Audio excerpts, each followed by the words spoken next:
प्रेम आणि आकर्षण यात खूप मोठा फरक आहे। रस्त्यावरून चालत असताना जर एखाद्या झाडावर आपल्याला फुलं आवडलीत तर आपण ती पटकन तोडतो आणि आपल्या गळ्यात घालतो, ही झाली तुमची आवड।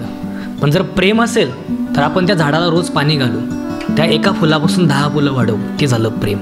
हल्लीच्या मुलांना प्रेम आणि आकर्षण हे दोघे एकच वाटू लागले। प्रेम माणसाला नक्कीच घडवतं, माणसाला कधी संपवत नसतं।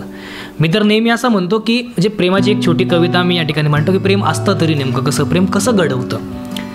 तर या ठिकाणी एक प्रियसी आहे आणि त्यांचं प्रेम प्रकरणातून तो प्रियकर घडतो, तो काहीतरी बनतो आणि कालांतराने सामाजिक इश्यूमुळे ती तिला सोडून चाललं जाते। मग तो असं म्हणतो की दगडात ग मूर्ती कशी कोरली माझ्या प्रियेनं, म्हणजे मी दगड होतो आणि तुझ्या प्रेमाने माझ्यात मूर्ती घडवली।